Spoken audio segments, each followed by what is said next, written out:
आप सब ये जानने के लिए बेताब होंगे कि इस बार यूपी में जीत कौन रहा है और ये नतीजे अब से कुछ देर में आपके सामने होंगे, लेकिन इसके लिए आपको यूपी के अलग अलग 6 क्षेत्रों के सीटों का समीकरण हम समझाएंगे। पश्चिमी उत्तर प्रदेश के 14 जिलों में कुल 71 सीटें हैं। 2017 में बीजेपी को यहां सबसे ज्यादा 41% वोट मिले थे। समाजवादी पार्टी को 22%, बीएसपी को 21%, कांग्रेस को 8% और इतने ही वोट लगभग अन्य दलों के हिस्से में थे। लेकिन इस बार के चुनाव में यह तस्वीर बदल सकती है। हमारे ओपिनियन पोल के मुताबिक इस बार पश्चिमी उत्तर प्रदेश में बीजेपी का वोट शेयर 5% कम हो सकता है। बीजेपी के लिए बुरी खबर है। पश्चिमी उत्तर प्रदेश वो जगह है जहां पर इस बार का जो किसान आंदोलन हुआ था उसका काफी असर था। इस किसान आंदोलन में पश्चिमी उत्तर प्रदेश के बड़ी संख्या में किसान शामिल हुए थे और राकेश टिकैत जो इस किसान आंदोलन के नेता थे वो भी पश्चिमी उत्तर प्रदेश से ही आते हैं। और बावजूद इसके कि नरेंद्र मोदी ने कृषि कानूनों को वापस ले लिया था, वो तभी समझ गए थे कि इसका नुकसान उत्तर प्रदेश के चुनाव में हो सकता है, इसलिए उन्होंने पहले ही इन कानूनों को वापस ले लिया था। लेकिन इसके बावजूद पश्चिमी उत्तर प्रदेश में 5% का नुकसान, 5% वोटों का नुकसान बीजेपी को हो रहा है और यह किसानों की नाराजगी की बदौलत है। यह 41% से अब 36% पर आ गया है बीजेपी का वोट शेयर इस इलाके में, 41 से 36। जबकि इसी क्षेत्र में समाजवादी पार्टी का वोट शेयर लगभग 15% बढ़कर 22% से 37% तक हो सकता है। तो सोचिए कितना बड़ा जंप है अखिलेश यादव को, 22% से सीधे 37% पश्चिमी उत्तर प्रदेश में। यानी बीजेपी को जो नुकसान हो रहा है और किसान आंदोलन की वजह से जो किसान बीजेपी से नाराज हुए उसका सीधा फायदा अखिलेश यादव को मिल रहा है। इसके अलावा बीएसपी का वोट शेयर 7% कम होकर अब 21 से 14% तक पहुंच सकता है इस इलाके में। और ओपिनियन पोल में कांग्रेस को भी 2% वोट शेयर के नुकसान का अनुमान है। यानी पश्चिमी उत्तर प्रदेश में समाजवादी पार्टी को सबसे ज्यादा फायदा होता हुआ दिख रहा है। और ओपिनियन पोल के मुताबिक समाजवादी पार्टी बीएसपी के वोट बैंक को इस क्षेत्र में काफी नुकसान पहुंचा सकती है। यानी बीएसपी का जो वोट शेयर है, जो वोट है, वो समाजवादी पार्टी को ट्रांसफर हो सकता है। इसके अलावा बीजेपी और कांग्रेस का भी वोट शेयर कम होना यह बताता है कि इस क्षेत्र में समाजवादी पार्टी को इसका फायदा मिल रहा है। और इस क्षेत्र में एक और जो फायदा है वो ये कि जयंत चौधरी की जो राष्ट्रीय लोकदल पार्टी है उसके साथ अखिलेश यादव ने गठबंधन किया है। ये जाटों की पार्टी है और जाटों का पश्चिमी उत्तर प्रदेश में बहुत बड़ा प्रभाव है और इसलिए ये जो कंसोलिडेशन हुआ है दोनों पार्टियों का, उसका लगता है अखिलेश को फायदा हो रहा है। किसान आंदोलन में उत्तर प्रदेश में से सबसे ज्यादा भागीदारी यहीं से यानी पश्चिमी उत्तर प्रदेश से थी, इसलिए हो सकता है कि बीजेपी को इसका नुकसान हो। और दूसरी बात यह कि समाजवादी पार्टी ने इस क्षेत्र में जयंत चौधरी के राष्ट्रीय लोकदल के साथ गठबंधन किया जिसका 29 विधानसभा सीटों पर काफी प्रभाव है। इन सीटों पर जाट वोटर्स 50,000 से 1 लाख के बीच हैं। यानी गठबंधन और किसान आंदोलन का फायदा अखिलेश यादव को इस इलाके में मिला और इसे आप सीट टैली से भी समझ सकते हैं, ये दिखाई दे रहा है। 2017 में पश्चिमी उत्तर प्रदेश की 71 सीटों में से बीजेपी को सबसे ज्यादा 52 सीट मिली थी, समाजवादी पार्टी को 15 और कांग्रेस को सिर्फ 2, बीएसपी और अन्य को 1-1 सीट मिली थी। लेकिन ओपिनियन पोल के मुताबिक इस बार बीजेपी की यहां 15 से 19 सीटें कम हो सकती हैं। बड़ा नुकसान है बीजेपी को। बीजेपी को 33 से 37 सीट मिलने का इस बार अनुमान है। समाजवादी पार्टी को भी 33 से 37 सीटें ही मिल सकती हैं। यानी इस इलाके में दोनों की जो टक्कर है वो बराबरी की है। और अगर ऐसा हुआ तो समाजवादी पार्टी को सीधे तौर पर 18 से 22 सीटों का फायदा हो जाएगा। इसके अलावा बीएसपी को भी 2 से 4 सीटें मिल सकती हैं और हो सकता है कि कांग्रेस इस बार यहां पर अपना खाता भी ना खोल पाए। अब मध्य उत्तर प्रदेश की 67 सीटों का ओपिनियन पोल देखिए। 2017 में बीजेपी का यहां सबसे ज्यादा 45% वोट शेयर था। दूसरे नंबर पर समाजवादी पार्टी जिसे 23% वोट मिले, बीएसपी को 21%, कांग्रेस को 4% और अन्य दलों को 7%। लेकिन ओपिनियन पोल के आंकड़े बताते हैं कि इस बार यहां बीजेपी को कोई नुकसान नहीं हो रहा, लेकिन बीएसपी के काफी वोट समाजवादी पार्टी के खाते में ट्रांसफर हो रहे हैं। तो बीजेपी जैसी है वैसी ही रहेगी, लेकिन बीएसपी के जो वोट हैं वो समाजवादी पार्टी की तरफ जा रहे हैं। ओपिनियन पोल में बीजेपी को इस क्षेत्र में 2017 की तरह 45% वोट मिलने का अनुमान है, लेकिन समाजवादी पार्टी का वोट शेयर 9% बढ़कर 23% से सीधे जंप करके 32% तक पहुंच सकता है, जबकि बीएसपी का वोट शेयर 13% कम होकर 21 से सिर्फ 8% पर पहुंच सकता है। यानी बीएसपी के कमजोर होने से समाजवादी पार्टी को फायदा होगा और इसका कुछ फायदा कांग्रेस को भी मिल सकता है। मध्य उत्तर प्रदेश में कांग्रेस का वोट शेयर 2% बढ़कर 4 से 6% हुआ है। मामूली जो है सुधार है, लेकिन 6% करके भी कांग्रेस कुछ कर नहीं पाएगी। हालांकि बढ़त सीटों में दिखेगी या नहीं, आप इसे समझिए। 2017 के मुकाबले बीजेपी का वोट शेयर तो कम नहीं होगा, लेकिन समाजवादी पार्टी का वोट शेयर बढ़ने से उसकी 7 से 9 सीटें बीजेपी की कम हो सकती हैं। यानी उतना ही वोट शेयर लेने के बाद भी, उतनी ही वोट लेने के बाद भी बीजेपी की 7 से 9 सीटें कम हो सकती हैं। बीजेपी को इस क्षेत्र में 56 सीटों की जगह इस बार 47 से 49 सीटें मिलने का अनुमान है। बड़ी बात यह है कि 5 साल सरकार चलाने के बाद भी बीजेपी इस क्षेत्र की 70% वोटों पर, 70% सीटों पर जीत सकती है। इसका मतलब एंटी इनकम्बेंसी जो वेव होती है वो नहीं है। योगी के खिलाफ इस समय कोई लहर नहीं है। समाजवादी पार्टी को 2017 की तुलना में 8 से 12 सीटें ज्यादा मिल सकती हैं। उसकी सीटों की संख्या मध्य उत्तर प्रदेश में 16 से 20 रहने का अनुमान है, जबकि हो सकता है कि बीएसपी को इस बार यहां कोई सीट ना मिले। पिछली बार उसे 2 सीटें मिली थी। कांग्रेस इस बार इस क्षेत्र में अच्छी बैटिंग करके कुछ रन बना सकती है। उसे 1 से 2 सीटें मिलने का अनुमान है और इस क्षेत्र में महिला वोटर्स की संख्या काफी ज्यादा है और कांग्रेस इस बार पूरा चुनाव महिलाओं के नाम पर ही लड़ रही है। इसलिए उसे ओपिनियन पोल में इस क्षेत्र में थोड़ा सा फायदा होता दिख रहा है, लेकिन फायदा इतना नहीं है कि कांग्रेस इस खेल में आ सके। ओपिनियन पोल में रोहेलखंड की 25 सीटों पर बीजेपी की प्रचंड जीत का अनुमान मिल रहा है। यहां बीजेपी का सक्सेस रेट 2017 जैसा ही रह सकता है। 2017 में उसे यहां 25 में से 23 सीटें मिली थी, जबकि इस बार ओपिनियन पोल में 19 से 21 सीटें मिलने की उम्मीद है। यानी कुछ सीटों का नुकसान उसे तब भी हो सकता है, जबकि समाजवादी पार्टी 2017 के मुकाबले 1 से 5 सीटें ज्यादा जीत सकती है। अखिलेश यादव की पार्टी को यहां 3 से 7 सीट मिलने का अनुमान है और ऐसा इसलिए क्योंकि इस क्षेत्र में भी बीएसपी का जितना वोट शेयर कम हो रहा है, समाजवादी पार्टी का वोट शेयर उतना ही बढ़ रहा है। यानी बीएसपी का वोट समाजवादी पार्टी को ट्रांसफर हो रहा है। 2017 में बीएसपी को यहां कोई सीट नहीं मिली थी, लेकिन उसका वोट शेयर तब भी 19% था। लेकिन हमारे ओपिनियन पोल के मुताबिक इस बार यह वोट शेयर 12% तक कम होकर 19 से 7% रह जाएगा, जबकि समाजवादी पार्टी का वोट शेयर 12% बढ़कर 24 से 36% हो सकता है। यानी जितने वोटों का नुकसान मायावती को होगा, उतना ही फायदा अखिलेश यादव का हो सकता है।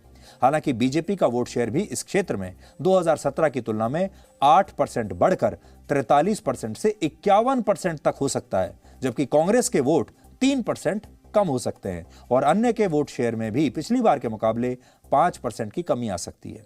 यह 7% से घटकर 2% हो सकता है। अन्य दलों को ओपिनियन पोल में सीटें मिलने का कोई अनुमान अभी दिख नहीं रहा है। यूपी में सबसे ज्यादा सीटें जिस क्षेत्र में हैं उसे अवध कहते हैं। आप इसे सीटों के लिहाज से उत्तर प्रदेश का सबसे शक्तिशाली क्षेत्र कह सकते हैं, जिसमें बड़ी बड़ी जगहें हैं जिनके नाम आप सुनते रहते हैं। अयोध्या, लखनऊ, लखीमपुर खीरी, अमेठी और रायबरेली जैसे जिले इसी क्षेत्र में आते हैं और इस क्षेत्र में कुल मिलाकर 119 सीटें हैं। 2017 में बीजेपी को यहां 38% वोट मिले थे, लेकिन इस बार यह आंकड़ा 38 से सीधे 43% पर पहुंच सकता है। यानी वोट शेयर बीजेपी का बढ़ रहा है और इसके पीछे बड़ा कारण अयोध्या में बन रहा राम मंदिर भी हो सकता है, क्योंकि राम मंदिर का मुद्दा अवध की अस्मिता और उसकी पहचान से जुड़ा हुआ है। इसके अलावा समाजवादी पार्टी का वोट शेयर 2017 के मुकाबले 10% बढ़कर 22 से 32% हो सकता है। हालांकि यहां भी कहानी घूम फिर कर वही है कि बीएसपी के वोट कम हो रहे हैं, इसलिए समाजवादी पार्टी का वोट बढ़ रहा है। बीएसपी को पिछली बार यहां 23% वोट मिले थे, लेकिन इस बार उसका वोट शेयर 15% घटकर सिर्फ 8% रह सकता है, जबकि कांग्रेस को 1% वोटों का फायदा होने का अनुमान है और यह 7 से 8% हो सकता है और अन्य दलों का वोट शेयर भी 5 साल बाद 10% से घटकर 9% तक हो सकता है।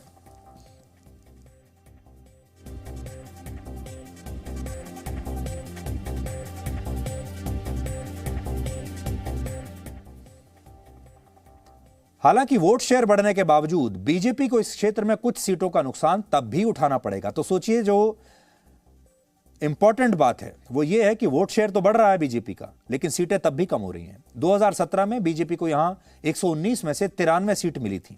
इस बार सीटों की संख्या 76 से 82 तक हो सकती है, यानी पिछली बार के मुकाबले बीजेपी को नुकसान है।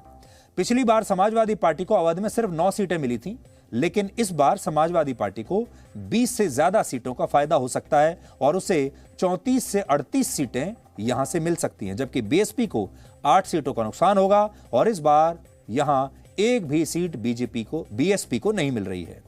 समाजवादी पार्टी को दो तरह से फायदा हो रहा है, एक बीएसपी के कमजोर होने से, दूसरा उसने पूर्वांचल और अवध में जिन 6 छोटे छोटे दलों से गठबंधन किया है वो भी जातीय समीकरणों के आधार पर उसकी सीटें बढ़ाने में मदद कर रहे हैं। इसके अलावा कांग्रेस को पिछली बार 3 सीटें मिली थीं और कांग्रेस पार्टी को इस बार भी 1 से 3 सीटें मिल सकती हैं। इसके अलावा अन्य दलों को भी 1 से 3 सीटें मिल सकती हैं। हमें यह भी पता चला हम जानते हैं कि आप ओपिनियन पोल के फाइनल नतीजों का बेसब्री से इंतजार कर रहे हैं, लेकिन इन्हें जानने से पहले आपको 2 और क्षेत्रों के बारे में जानना होगा। इनमें एक है बुंदेलखंड जहां 19 सीटें हैं और दूसरा है पूर्वांचल जहां 102 सीटें हैं। ओपिनियन पोल के मुताबिक बुंदेलखंड में बीजेपी के वोट शेयर में जबरदस्त उछाल है। 2017 में बीजेपी को यहां 46% वोट मिले थे, लेकिन इस बार लगभग 59% वोट बीजेपी को यहां से मिल सकते हैं। एक जमाने में बुंदेलखंड को मायावती का गढ़ माना जाता था, लेकिन ओपिनियन पोल के मुताबिक इस बार बीएसपी अपने गढ़ में और कमजोर हो जाएगी, यानी अपने गढ़ से उखड़ गई है। बुंदेलखंड में बीएसपी का वोट शेयर 22% से सीधे 10% पर पहुंच सकता है और बीएसपी के वोट बीजेपी और समाजवादी पार्टी में बंट सकते हैं। समाजवादी पार्टी को 2017 के मुकाबले 5% ज्यादा वोट मिलेंगे, यानी पार्टी का वोट शेयर 16 से बढ़कर 21% हो सकता है। हालांकि कांग्रेस का वोट इस बार बुंदेलखंड में कट सकता है, जिसका सीटों पर भी सीधा असर पड़ेगा। 2017 की तरह बीजेपी इस बार भी बुंदेलखंड की सभी 19 सीटें जीत सकती है। उसकी सीटों की संख्या 17 से 19 के बीच होने की संभावना है, जबकि समाजवादी पार्टी को यहां 0 से 1 सीट मिलने का अनुमान है। यानी जहां तक इस मैदान की बात है बुंदेलखंड की, यहां पर अखिलेश यादव का कोई चांस नहीं है। यहां पर तो बीजेपी सीधे सेंचुरी मार रही है और आसानी से मैच जीत रही है। बीएसपी और कांग्रेस का यहां खाता भी नहीं खुलेगा, जैसा कि 2017 में भी हुआ था। अब आखिरी और सबसे महत्वपूर्ण पूर्वांचल की 102 सीटें देखिए। पूर्वांचल आजकल आपने देखा होगा जो ओटीटी प्लेटफॉर्म्स पर आजकल जो अलग अलग सीरीज आ रही हैं उनमें पूर्वांचल काफी लोकप्रिय है। पूर्वांचल पर आधारित बहुत सारी सीरीज आप देख रहे हैं आजकल। पूर्वांचल में प्रधानमंत्री नरेंद्र मोदी का संसदीय क्षेत्र वाराणसी भी आता है। इसके अलावा गोरखपुर भी इसी क्षेत्र में है जहां से योगी आदित्यनाथ चुनाव लड़ रहे हैं। और हमारे ओपिनियन पोल के मुताबिक पूर्वांचल में बीजेपी को जबरदस्त वोटों का नुकसान हो रहा है। यह आपको चौंका देगी बात, लेकिन इस क्षेत्र में बीजेपी को सबसे ज्यादा नुकसान है। 2017 में बीजेपी को यहां 69 सीटें मिली थी, समाजवादी पार्टी को 13, बीएसपी को 8 और कांग्रेस को 1 सीट मिली थी। लेकिन ओपिनियन पोल के मुताबिक बीजेपी को इस बार यहां से 53 से 59 सीटें ही मिल सकती हैं, यानी सीधे तौर पर 10 से 16 सीटों का नुकसान बीजेपी को यहां से हो रहा है। लेकिन समाजवादी पार्टी को इसी क्षेत्र में 26 से 32 सीटों का फायदा हो सकता है। अखिलेश यादव की पार्टी पूर्वांचल में 39 से 45 सीटें जीत सकती है। बीएसपी को 2 से 5 सीटें मिल सकती हैं, कांग्रेस को 1 से 2 सीटें मिल सकती हैं। समाजवादी पार्टी ने कई छोटे छोटे दलों के साथ यहां पर गठबंधन किया है। इनमें ओम प्रकाश राजभर की सुहेलदेव भारतीय समाज पार्टी है और इस पार्टी का पूर्वांचल की काफी सीटों पर प्रभाव है। 2017 में राजभर बीजेपी के साथ थे और उन्हें 4 सीटें मिली थी। इसके अलावा कुछ और छोटे दल भी पूर्वांचल में अखिलेश यादव को जिता सकते हैं। इसके अलावा बीजेपी छोड़ने वाले कुछ विधायक भी पूर्वांचल से ही आते हैं, इसलिए हो सकता है कि इसका फायदा अखिलेश यादव को मिले और बीजेपी को इसका नुकसान हो सकता है। लेकिन बड़ी बात यह है, ये वो इलाका है जहां से प्रधानमंत्री नरेंद्र मोदी सांसद हैं और ये वो इलाका है जहां से मुख्यमंत्री योगी आदित्यनाथ चुनाव लड़ने वाले हैं और ऐसे इस इलाके से बीजेपी को नुकसान होना एक बड़ी बात है। इसलिए अभी 20 दिन बचे हैं। बीजेपी को इस इलाके में बहुत मेहनत करनी पड़ेगी और अगर बीजेपी ने अगले 20-25 दिनों में यहां पर और ज्यादा मेहनत की तो फिर यह नक्शा बदल भी सकता है। उत्तर प्रदेश में बीजेपी को कुल मिलाकर 1% वोट का ही फायदा होता दिख रहा है। 2017 में उसे 40% वोट मिले थे, जबकि इस बार ओपिनियन पोल में उसे 41% वोट मिल रहे हैं। तो अब हम आपको पूरे राज्य की बात बता रहे हैं, इसलिए कंफ्यूज मत होइएगा। सारे जो क्षेत्र थे उनके बारे में हम आपको बता चुके, पूरा ब्रेकअप आपके सामने हमने दे दिया।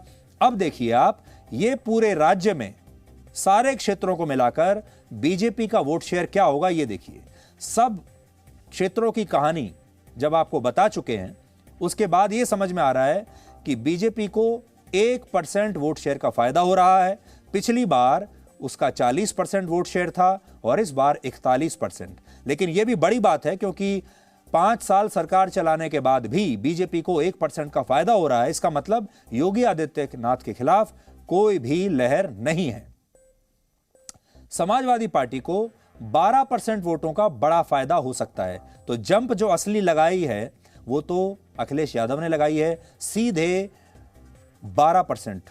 देखिए 2017 में अखिलेश यादव को 22% वोट मिले थे, जबकि ओपिनियन पोल के मुताबिक उन्हें इस बार 34% तक वोट मिल सकते हैं। तो उन्होंने लंबी जंप लगाई है, लंबी छलांग लगाई है, लेकिन यह छलांग इतनी लंबी नहीं है कि योगी से आगे निकल जाए।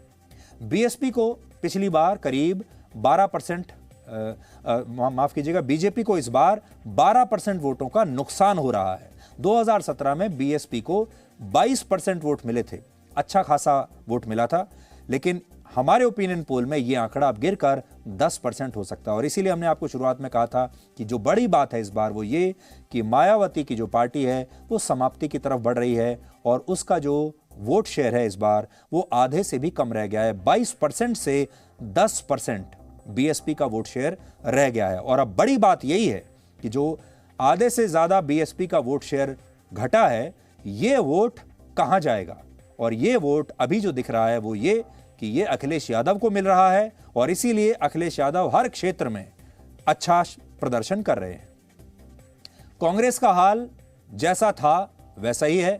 2017 में भी उसे 6% वोट मिले थे और इस ओपिनियन पोल के मुताबिक इस बार भी कांग्रेस को 6% वोट ही मिलेगा। यानी प्रियंका गांधी वाड्रा के उत्तर प्रदेश की राजनीति में प्रवेश के बाद कांग्रेस पार्टी को 1% वोट का भी फायदा नहीं हुआ है।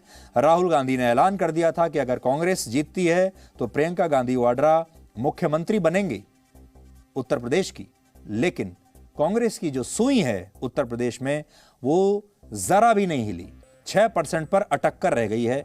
तो प्रियंका गांधी वाड्रा की जो इतनी मेहनत है, जो उन्होंने इतना समय वहां पर लगाया, लोगों के घरों में गई, हर बार जब भी वहां कोई दुर्घटना होती थी, जब भी कोई रेप कांड होता था, कभी भी कोई विवाद होता था, सबसे पहले रात भर ट्रैवल करके वो वहां पर जाती थी, मेहनत करती थी, मीडिया से बात करती थी। तो हम ये कहना चाहेंगे कि इस बार जो लोग उनसे किसी चमत्कार की उम्मीद कर रहे थे उन्हें बड़ा दुख होगा और प्रियंका गांधी वाड्रा की सारी मेहनत इस ओपिनियन पोल के मुताबिक बेकार जा रही है।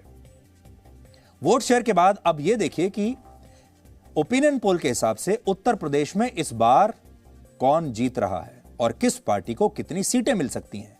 वोट शेयर तो आपने देख लिए, मुद्दे भी देख लिए। अब मुद्दे की बात पर आते हैं। जो असली मुद्दा क्या है? असली मुद्दा तो यह है, वोट शेयर कितना भी हो, सीटें मायने रखती हैं, क्योंकि विधानसभा में सरकार वोट शेयर से नहीं बनती, सरकार बनती है सीटों से। तो अब मुद्दे की बात देखिए, सीटें किसकी कितनी आ रही हैं। 2017 में बीजेपी को 312 सीटें मिली थी, जबरदस्त सफलता मिली थी। समाजवादी पार्टी को 47 सीट, बीएसपी को 19 सीटें, कांग्रेस को 7 और अन्य दलों को 18 सीटें मिली थी। यह 2017 की टैली आपके सामने है। लेकिन हमारे ओपिनियन पोल के मुताबिक इस बार बीजेपी को 245 से 267 सीटें मिल सकती हैं। यानी पिछली बार 312 के मुकाबले बीजेपी को इस बार 45 से 67 सीटों का नुकसान हो रहा है और इस नुकसान के साथ उसे 245 से 267 सीटें मिल सकती हैं। लेकिन इतनी सीटों के साथ वो बहुत आसानी से अपनी सरकार भी बना लेगी और योगी आदित्यनाथ की वापसी भी हो जाएगी। समाजवादी पार्टी, यहां हम आपको यह भी बता दें कि सरकार बनाने के लिए किसी भी पार्टी को 202 सीटें चाहिए। तो 202 सीटें अगर चाहिए तो उससे तो बीजेपी काफी आगे है, 245 से 267। यानी ओपिनियन पोल में बीजेपी इस मैजिक नंबर को बहुत आसानी से पार करते हुए दिख रही है, कोई विवाद है ही नहीं। समाजवादी पार्टी को 125 से 148 सीटें मिल सकती हैं, बीएसपी को 5 से 9 सीटें मिल सकती हैं, कांग्रेस को 3 से 7 सीटें मिल सकती हैं और अन्य दलों को सिर्फ 2 से 6 सीटें मिलने का अनुमान है। तो बड़ी बात यह है, सीधी टक्कर अब सिर्फ 2 लोगों के बीच में है, योगी आदित्यनाथ और अखिलेश यादव। योगी आदित्यनाथ का आज का जो नंबर दिख रहा है वो ये कि वो आसानी से मैच जीत जाएंगे, ये मैच फाइनल ओवर तक भी नहीं जाएगा और आप कह सकते हैं कि आएंगे तो योगी ही। लेकिन समाजवादी पार्टी की तरफ से अखिलेश यादव इस बार बहुत अच्छा खेल रहे हैं, उन्होंने मेहनत बहुत की है और उनकी मेहनत इस टैली में दिख रही है, बढ़िया खेले हैं। लेकिन इतने रन बनाने के बाद भी वो मैच नहीं जीत पाएंगे।